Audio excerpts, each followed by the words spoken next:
Radiance Eternity. High-rise apartments in the heart of OMR. See what OG luxury feels like. நான் பூரிப்போடு நிற்பதற்கு என்ன காரணம் என்பதை சொல்லியாக வேண்டும். 1982 ஆண்டு இன்றைய கழகத் தலைவர் இந்தியாவை திரும்பி பார்க்கின்ற நல்லாட்சி நடத்தி வருகின்ற இயக்கத்தை கட்டி காப்பாற்றுகிற நம்முடைய கழகத் தலைவர் அண்ணன் தளபதி அவர்கள் தலைமையில் 5 பேரோடு தொடங்கிய இந்த இளைஞரணி இன்றைக்கு 5 லட்சம் நிர்வாகிகளை கொண்ட பெரும் படையாக விரிந்து சிறந்திருக்கிறது. இளைஞர்கள் அங்கே இங்கே என்று சொல்கிறவர்கள் வந்து பாருங்கள் இங்கே. இன்றைக்கு தென்மண்டலத்திலே மட்டும் 1 லட்சம் நிர்வாகிகள், உறுப்பினர்கள் அல்ல, உழைக்கின்ற தொண்டர்கள் அல்ல, நிர்வாகிகள் 1 லட்சம் பேர் திரண்டிருக்கின்றார்கள். சுட்டெரிக்கிற வெயில் எங்களுக்கு ஒரு பொருட்டு அல்ல. சுழன்றடிக்கிற சூறாவளி காற்றை நாங்கள் பொருட்படுத்தியது இல்லை. கழகம் கட்டளையிட்டால் இலக்கு நோக்கி பாய்கிற ஈட்டி முனைகள் என்று திரண்டு வந்திருக்கிற உங்களை பார்த்து புலகாங்கிதை அடைவதை தவிர எங்களால் வேறு என்ன செய்ய முடியும்? நன்றாக கொஞ்சம் நடுநிலையாளர்கள் எண்ணி பார்க்க வேண்டும். மாடு ஒன்று கன்று ஈனும். அந்த கன்று குட்டிக்கு பிறக்கிற போதே கால்கள் இருக்கும், காதுகள் இருக்கும், கண்கள் இருக்கும், வால் கூட இருக்கும். ஆனால் கொம்பு பின்னால் தான் முளைக்கும். பின்னால் முளைத்த அந்த கொம்புதான் பின்னாளில் அந்த மாட்டை காப்பதற்கு பெரும் ஆயுதமாக விளங்கும் என்பதை போல ஒரு இயக்கத்திற்கு பின்னால் வந்து சேர்கின்ற இளைஞர்கள் தான் அதற்கு நிரந்தரமான படைக்கலங்கள். ஒரே ஒரு கார் அடங்குகின்ற அளவிற்கு 5 பேர் தொடங்கினோம் இந்த சுற்றுப்பயணத்தை. அன்றிலிருந்து இன்று வரை தளபதியோடு தொடர்கின்றவன் என்ற பெருமை மட்டும்தான் என்னுடைய தனிப்பெரும் சிறப்பாக நான் கருதுகின்றவன். நாடு, நகரம், பட்டி தொட்டி, கிராமங்கள் என அவர் சுற்றாத இடமில்லை, கால்கள் படாத இடமே இல்லை. ஊர்கள் தோறும் முழங்கினார். எங்கெல்லாம் இளைஞர்கள் இருக்கிறார்களோ அவர்களெல்லாம் ஈர்ப்பதற்கான முயற்சிகளை மேற்கொண்டார். திராவிட முன்னேற்ற கழகத்தினுடைய இளைஞரணி தொடங்கியதற்கு பின்னால் தான் தமிழ்நாட்டினுடைய தேர்தல் வரலாற்றிலே ஒரு திருப்புமுனை ஏற்பட்டது. ஒரு காலகட்டத்தில் அவசர நிலைக்கு பின்னால்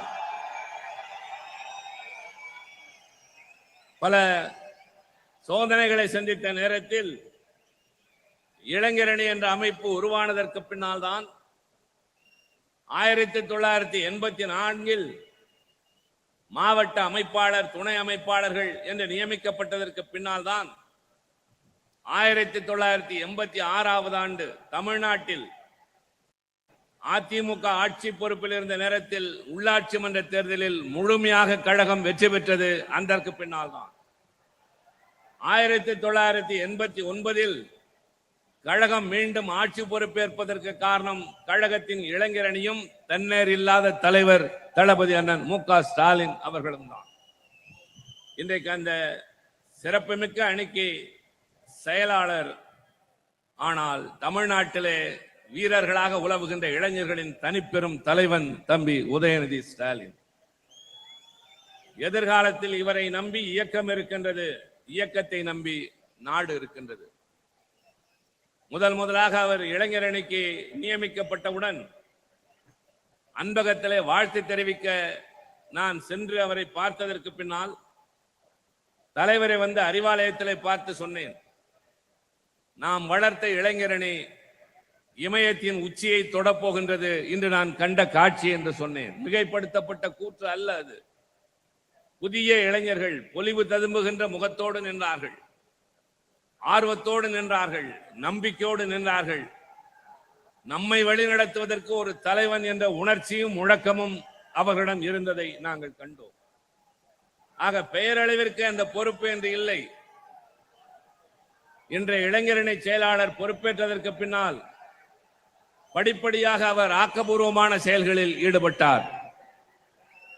அவருடைய முதல் செயல் என்பது தமிழ்நாட்டில் உள்ள அனைத்து சட்டப்பேரவை தொகுதிகளிலும் திராவிட மாடல் பயிற்சி பாசறை வகுப்புகளை நடத்தினார். இளைஞரணியிலே இணைகின்றவர்கள் கொள்கை தெரிந்தவர்களாக இருக்க வேண்டும். இயக்கம் எந்த திசையிலே செல்ல வேண்டும் என்பதை உணர்ந்தவர்களாக இருக்க வேண்டும். வரலாறு புரிந்திருக்க வேண்டும் என்ற அந்த உணர்வோடு தமிழ்நாட்டின் 234 தொகுதிகளிலும் பயிற்சி பாசறை வகுப்புகளை நடத்தி உங்களை கூரான ஈட்டிமுனைகளாக மாற்றுகின்ற கடமையை முதலில் அவர் செய்தார். பின்னர் நேர்காணல் நடத்தி மாவட்ட அளவிலே அல்ல, நகரங்களிலே, ஒன்றியங்களிலே மட்டுமல்ல, பகுதிகளில், பேரூர் கழகங்களில் நேர்காணல் நடத்தி இளைஞர்களுக்கு நிர்வாகிகளை நியமித்தார். எல்லாவற்றிற்கும் மேல் நான் இன்றைய இளைஞரணி செயலாளருக்கு நன்றி சொல்வது மிக முக்கியமான காரணம் ஒன்று இருக்கிறது. முரசொலி நாளிதழ் கழகத்தினுடைய போர்வாள், கலைஞருடைய தலைப்பிள்ளை, அந்த முரசொலியில் கழகத் தலைவரின் அனுமதியோடு ஒரு முழு பக்கத்தை பாசறை பக்கம் என்று உருவாக்கி தொடர்ந்து அதில் கழகத்தினுடைய வரலாற்றினை, பல்வேறு திறமை வாய்ந்தவர்களை, அனுபவம் வாய்ந்தவர்களை, இயக்க வரலாற்றை அறிந்தவர்களை கொண்டு எழுத வைத்து இளைஞர்களுக்கு தெளிவான பாதையை காட்டுகின்ற கடமையை செய்தார். அதைத் தொடர்ந்து அடுத்த காரியம், திராவிட முன்னேற்ற கழகம் என்பது வளர்ந்தது, வலிமை பெற்றது, மக்களிடம் செல்வாக்கு பெற்றது 2 காரணங்களால். ஒன்று மேடை பேச்சு, இன்னொன்று இதழ்களில் எழுத்துக்களின் மூலம். 1967 கழகம் முதலாக ஆட்சி பொறுப்பேற்றவுடன் அறிஞர் அண்ணாவிடம் டெல்லியிலே இருந்த பத்திரிகையாளர்கள் உங்கள் வெற்றிக்கு என்ன காரணம் என்று கேட்டார்கள். அண்ணா சொன்னார், வாய்மை என்று சொன்னார். புரியவில்லை என்றார்கள். வாயால் பேசினோம், மையால் எழுதினோம், ஆட்சியை கைப்பற்றினோம் என்று அண்ணா சொன்னார்கள்.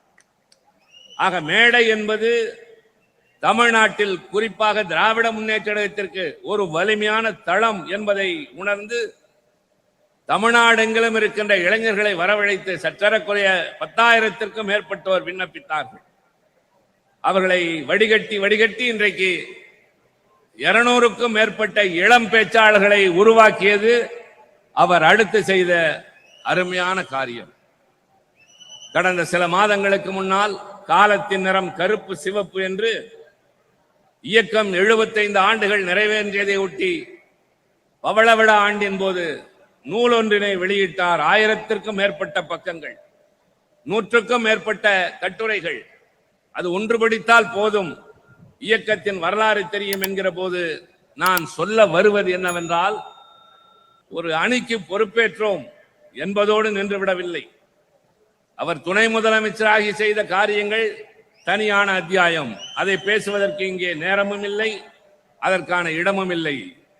இளைஞரணி செயலாளர் என்ற இயக்கத்தின் முக்கியமான பொறுப்பேற்று அவர் ஆற்றிய மிக முக்கியமான கடமைகள் படிப்படியாக பயிற்சி பாசறை வகுப்புகளை நடத்தினார். பாசறைக்கென பக்கம் ஒதுக்கினார். இளம் பேச்சாளர்களை உருவாக்கினார். 234 தொகுதிகளிலும் அறிவு தெளிவு பெறுவதற்கு கலைஞர் நூலகங்கள் என்று இதுவரை 120 தொகுதிகளுக்கு மேல் கலைஞர் நூலகங்களை உருவாக்கி இருக்கிறார். கல்வி சாலைகள் ஒருபுறம், அறிவின் கண்ணை திறக்கின்ற வாசக சாலைகள் ஒருபுறம். ஆக தம்பி, நாங்கள் பெருமிதப்படுவதற்கு காரணம் புரிகிறதா?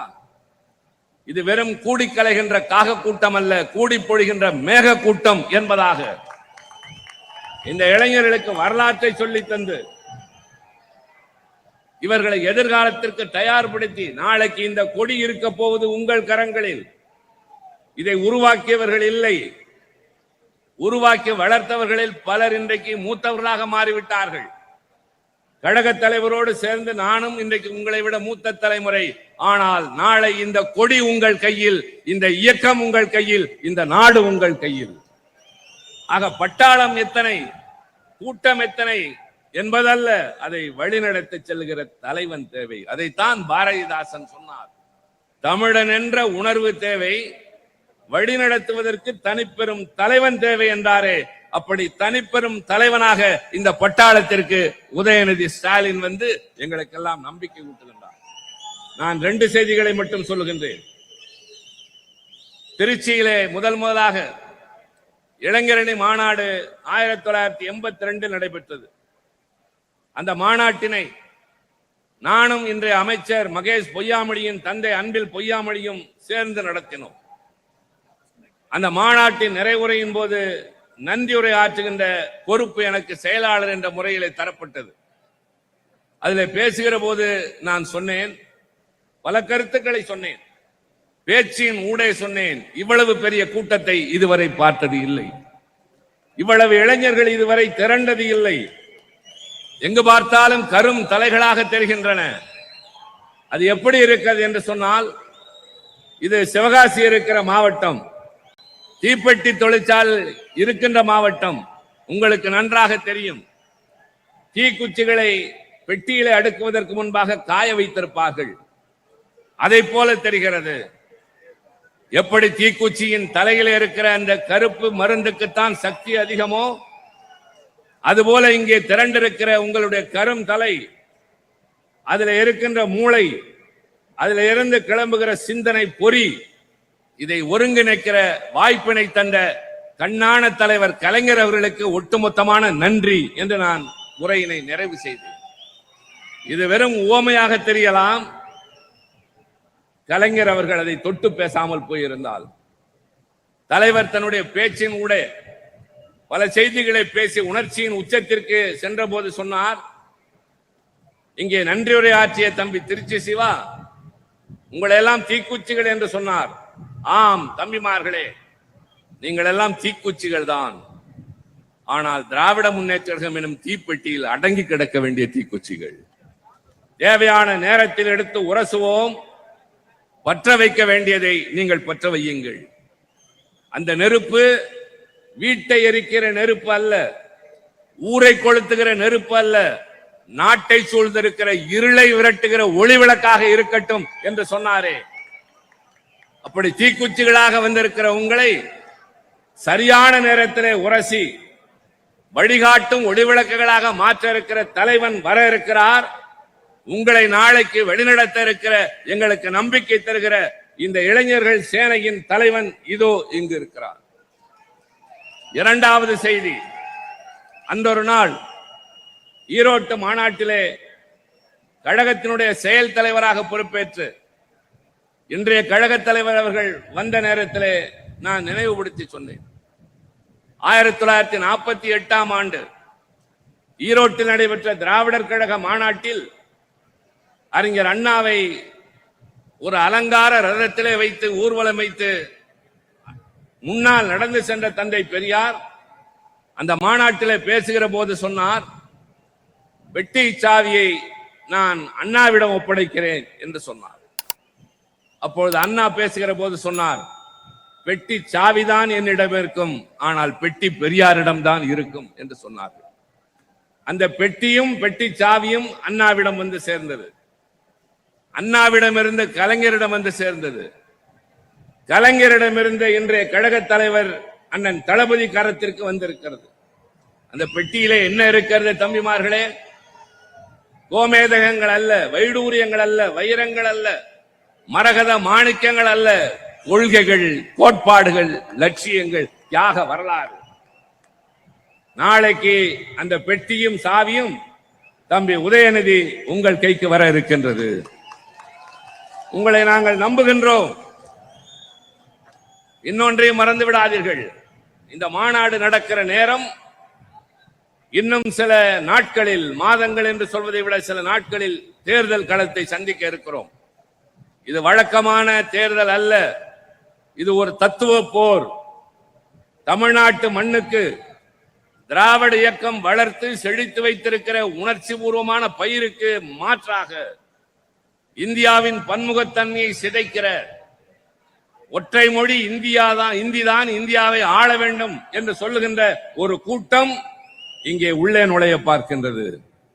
நான் நாடாளுமன்றத்திலும் சொன்னேன், இங்கேயும் சொன்னேன், எத்தனை பட்டாளம் கூட்டி வந்தாலும் இங்கே திராவிட முன்னேற்றம் என்கிற கோட்டை இருக்கிறவரை யாராலும் உள்ளே நுழைய முடியாது.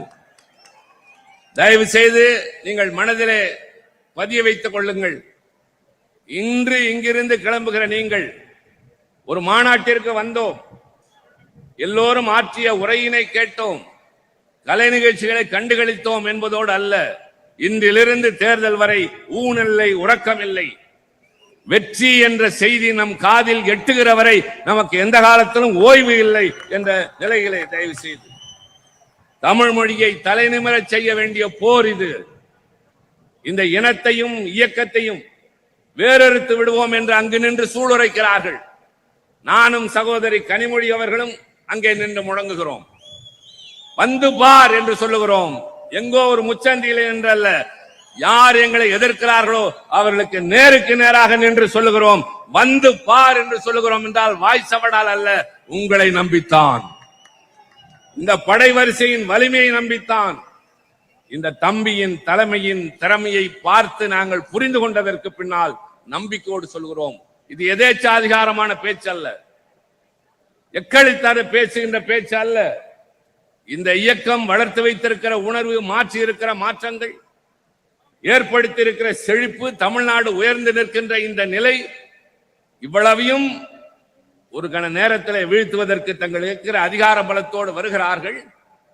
அவர்களுக்கு பல்லக்கு சுமப்பதற்கு இங்கே சில எட்டப்பர் கூட்டம் வரும் என்றால், எத்தனை எட்டப்பர் கூட்டம் வந்தாலும் எங்களிடம் இருக்கின்ற இந்த வீரர்களுக்கு இணை யாருமே இல்லை.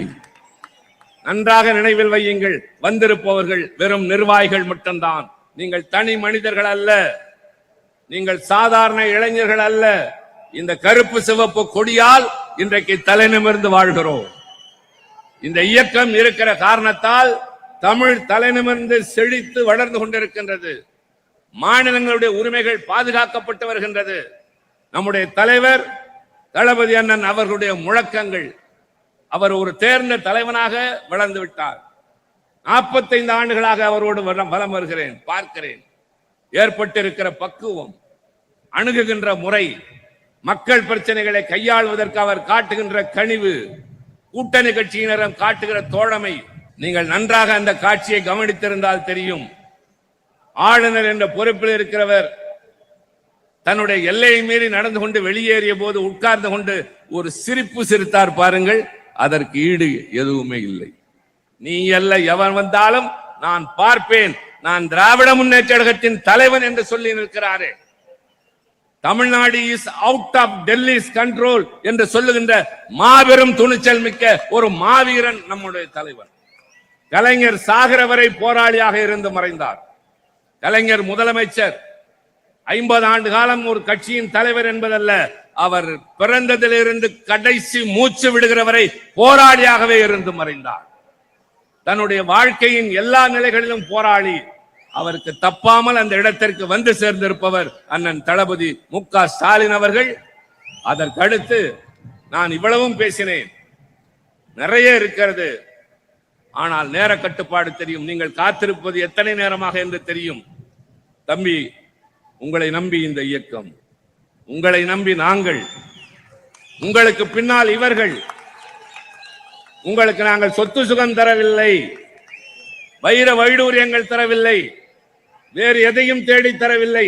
இந்த கொடியை உங்கள் கையில் தருகிறோம், இதன் கொள்கைகளை உங்கள் கையில் தருகிறோம்.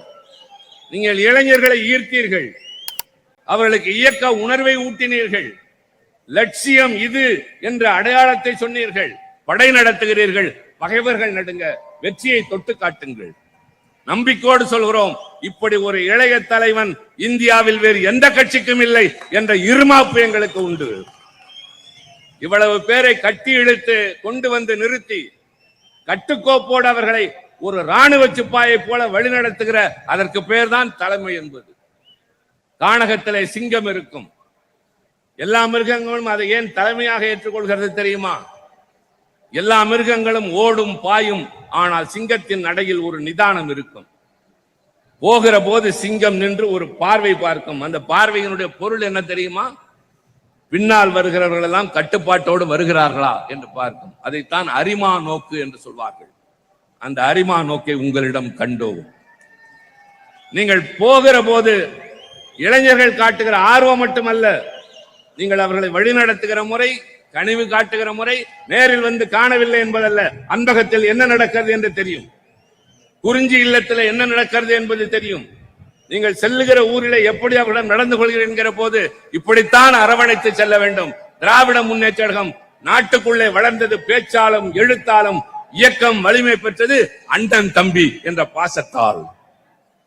தலைவன் தொண்டன் என்பது அல்ல, நீ அண்ணன் நான் தம்பி, நான் அண்ணன் நீ தம்பி என்று வளர்த்த அந்த குடும்ப பாசத்தை கொண்டு செலுத்த இருக்கிற தம்பி உதயநிதி ஸ்டாலின் அவர்களே, நடைபெற இருக்கிற தேர்தலில் உங்கள் படைவரிசையை நம்பி களம் காணுகின்றோம்.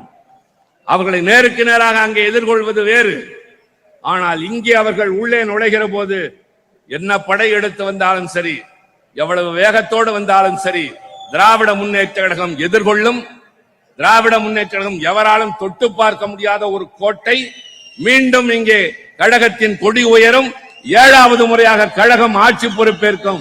2வது முறையாக தளபதி அண்ணன் மு க ஸ்டாலின் முதல்வராவார். தமிழகம் செழிக்கும். தமிழகம் மக்கள் வாழ்வு சிறக்கும். அதற்கு உங்கள் படையோடு இந்த நாட்டில் எதிரிகளை விரட்ட தயாராகுங்கள். நாங்கள் வாழ்த்துகிறோம் உங்களை, நம்புகிறோம் உங்களை. இந்த கொடி உயர உயர தமிழன் உயர்வான், தமிழ் உயரும், நாடு செழிக்கும். நன்றி, வணக்கம். Radiance Eternity. High-rise apartments in the heart of OMR. See what OG luxury feels like. மின்னம்பலம்.com தமிழின் முதல் மொபைல் பத்திரிகை.